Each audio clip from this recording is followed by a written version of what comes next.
Yo guys, apa yang menjadi kunci sakti Bitcoin meroket di tahun 2024 ini akan kita bahas melalui beberapa news yang akan kita discuss kali ini.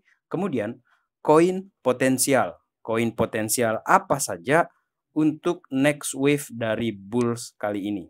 Dan yang pertama di sini adalah kenapa dulu? Kenapa harga Bitcoin itu tidak terjadi pergerakan besar-besaran meskipun inflow dari ETF ini juga besar?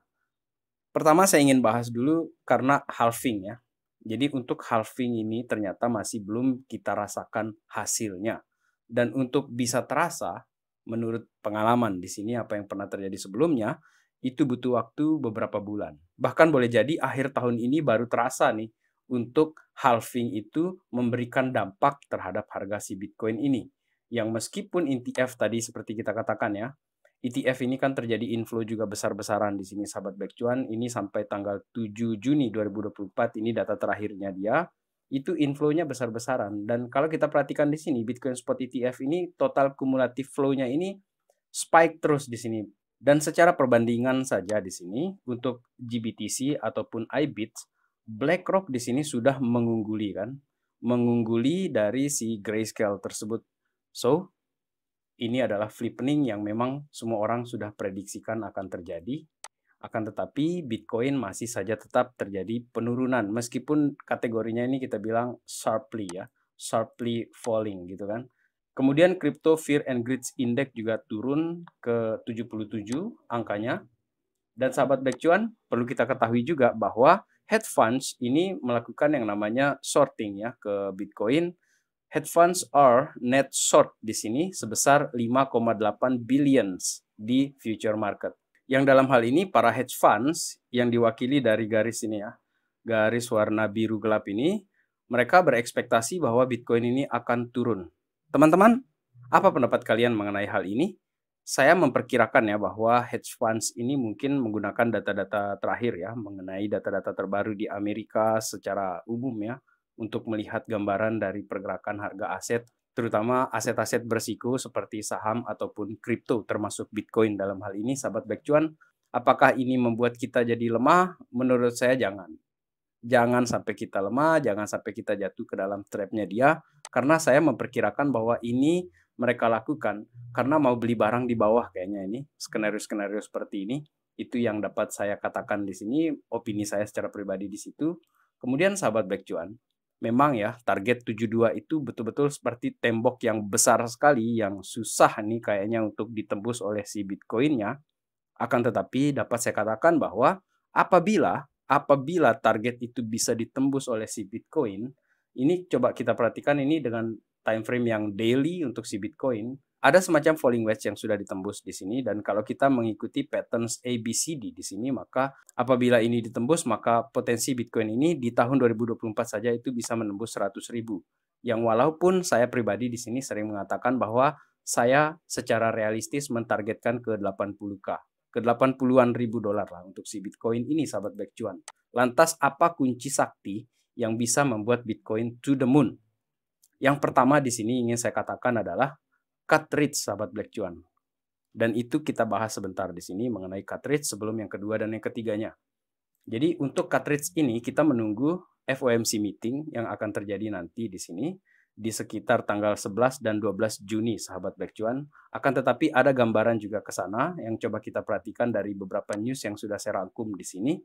Interest rates di Amerika tampaknya belum akan mengikuti seperti yang terjadi di Eropa. Untuk European Central Bank itu sudah melakukan cartridge. Dan ini adalah yang pertama mereka lakukan sejak tahun 2019. Dan yang kita tunggu adalah the Fed-nya. Akan tetapi ada berita yang sedikit tidak menyenangkan di sini karena job claim di Amerika itu terjadi kenaikan. Oleh karena itu the Fed kayaknya ini seperti yang tarik karet gitu ke sahabat Black Cuan. Dan skenario awalnya kan kita ekspektasi dia akan cartridge nih di bulan Juni. Tetapi dengan kuatnya data tenaga kerja, itu melambangkan bahwa ternyata masih kuat nih warga Amerika. Itu kan, jadi ekonomi ini masih stabil nih. Karena inflasinya kan belum turun gitu loh. Jadi itu yang menyebabkan the Fed ini kayaknya belum akan melakukan cartridge ya. Setidaknya seperti itu yang kita baca melalui news yang beredar ini, sahabat Black Cuan. Kemudian yang kedua di sini yang merupakan kunci sakti untuk Bitcoin to the moon adalah regulasi.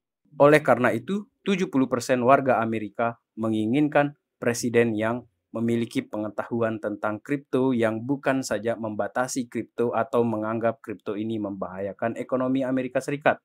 Dan dia adalah salah satu di sini selain John F. Kennedy Jr., ada Donald Trump yang bahkan sekarang ini menyatakan dirinya sebagai crypto president. Dan ini dia sampaikan ketika dia berbicara di San Francisco Tech Fundraiser. Untuk dana kampanyenya Donald Trump ini yang disumbangkan itu dari para industri, terutama di bagian kripto itu sudah terkumpul sekitar 12 juta dolar donasi tersebut, sahabat Black Cuan. Yang artinya dukungan kepada Donald Trump ini luar biasa besar. Itulah yang saya katakan, regulasi ini semakin friendly ke depan ini, dan kita berharap yang menjadi pemimpin di negara-negara besar ini adalah orang-orang yang support terhadap perkembangan kripto ataupun Bitcoin. Kemudian kunci sakti ketiga di sini, kita bisa bicara tentang kinerja dari saham yang ada di Amerika. Dan salah satunya saya mewakilkan dari perkembangan Nvidia stock yang terjadi kenaikan hari ini. Apakah dia akan menjadi the biggest US company? Teman-teman, apabila kita memperhatikan di sini untuk kinerja si Nvidia ini berdampak kepada kripto itu seperti apa gitu kan. Yang jelas di sini dia akan meningkatkan pendanaan kepada GPU di sini. Dan kenapa GPU ini penting, sahabat Black Cuan? Karena ada kripto di sini yang sering kita bicara, yakni Render. Render ini merupakan salah satu narasi AI kripto yang berpotensi punya pergerakan yang bagus di tahun 2024-2025 ini, sahabat Black Cuan. Oleh karena itu, apabila Nvidia ini terus terjadi kenaikan, maka kripto yang berada di dalam narasi AI itu akan punya potensi yang bagus ke depan ini.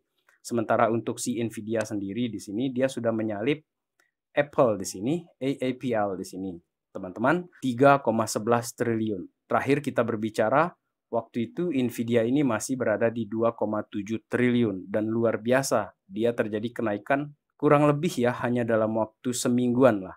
Dia sampai menyalip Apple di sini. Sementara untuk si Bitcoin masih berada di peringkat 9, masih ada silver di atasnya dia. Ini untuk market cap-nya masih berada di 1,4, sementara silver 1,7, sahabat Black Cuan. Sementara untuk harganya di sini ketika merecord video kali ini, sahabat Black Cuan berada di 69.300-an dolar untuk si Bitcoin-nya. Kemudian apabila teman-teman berpikir kenapa altcoin sini malah nyungsep, padahal Bitcoin ini sudah berada di 69, bahkan sempat di 70.000, kok dia belum balik-balik? Salah satu alasannya adalah ini, salah satu ya, retails ini belum kembali, belum dia datang. Seperti perbandingan yang saya tampilkan di sini dari Mr. Crypto, dia ini retail ini ditunjukkan dengan banyaknya viewers dari YouTubers kripto yang membahas kripto. Bukan Black Cuan. Black Cuan ini kontennya kecil, channel kecil, plankton di dalam ekosistem ini. Ini kita perhatikan dari YouTuber-YouTuber yang followersnya besar-besar, terutama yang dari luar ya, dan tidak ada dari dalam negeri di sini. Seharusnya ada di sini Akademi Kripto, Angga Andinata, atau mungkin Kevin Selly. Tapi tidak apa-apa. Semoga kedepannya itu kripto-kripto dalam negeri, channel-channel besar ya, yang kita support atau yang kita sering nonton itu bisa masuk ke dalam radarnya mereka untuk jadi perbandingan nih. Karena saya yakin juga nih, kripto dalam negeri terutama yang besar-besar itu punya analisa yang bagus juga gitu kan, Sobat Black Cuan. Dan balik lagi ke sini, untuk jumlah viewers dari YouTube Kripto yang memberitakan kripto ataupun memberikan technical analysis masih belum kembali seperti yang kita bisa perhatikan di sini. Dan apabila dia kembali terjadi kenaikan seperti yang terjadi di tahun 2021, maka altcoins itu akan mulai bergerak.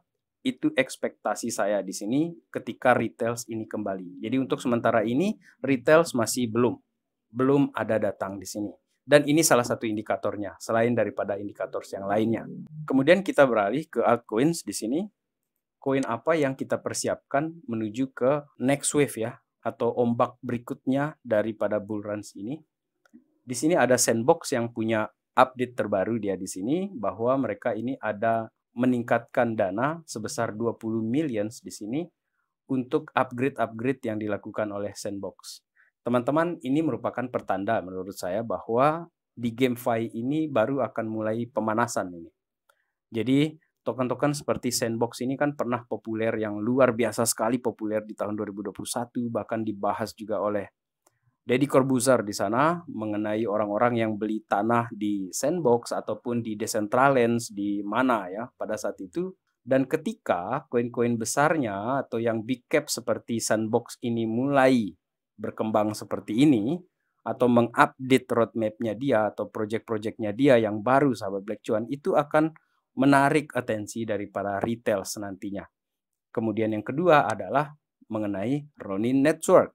Seperti yang kita ketahui, mereka ini kan berada di dalam jaringannya si Ethereum. Oleh karena itu apabila Ethereum-nya berhasil nanti di ETF-nya, spot ETF-nya, kemudian Ronin ini memperkenalkan project-project baru, kemudian dia juga memasukkan banyak game-game baru di sini. Seperti dikatakan dia di sini, dia akan launch ini program Forge namanya di sini untuk onboard more games. Dan di bull runs itu, sahabat Black Cuan, GameFi ini biasanya datang dia setelah koin-koin lainnya dulu bergerak ya. Yang big caps bergerak, uang itu baru berotasi ke GameFi. Sementara si Ronin sendiri ada update baru di sini. Dia mencatatkan rekor yang terbaru dengan 20 juta unique wallet di sini, sahabat Black Cuan. Dan yang ingin saya sampaikan kepada sahabat Black Cuan di sini adalah bahwa sebelum alt season ini digembar-gemborkan nanti itu, orang-orang mulai berbicara alt season sudah mulai. Sebenarnya harganya sudah pada naik pada saat itu, sahabat Black Cuan. Oleh karena itu, kapan membeli altcoins? Menurut saya sebelum orang-orang menghebohkan berita altcoins nanti itu, kita sudah ada posisi di altcoins. Dan yang terakhir di sini adalah Cardano, teman-teman. Ini merupakan aset yang banyak diragukan dan diremehkan. Akan tetapi kita update berita terbarunya dia di sini bahwa ada chunk hard fork yang akan terjadi di Cardano. Apakah ini akan menarik minat para investor untuk membeli Cardano? Karena sampai sejauh ini yang paling lagging ya di dalam 10 besar ataupun 20 besar itu adalah si Cardano-nya. Jadi memang dia agak telat mengeluarkan project di sini si Cardano ini karena dia membaca seperti yang terjadi di 2021. Tetapi sayangnya Solana, Avalanche ataupun project lainnya itu sudah memfront-run dia dan dia ini agak slow di belakang gitu kan. Akan tetapi di kripto ini narasi bisa berubah dengan cepat dan ini bergantung daripada seberapa hebat newsnya nanti itu, sahabat Black Cuan. Jadi sebenarnya untuk para altcoins ini memang spekulasi kita tinggi di sini, tetapi kalau tidak mau spekulasi tinggi ya kita di Bitcoin atau di Ethereum saja.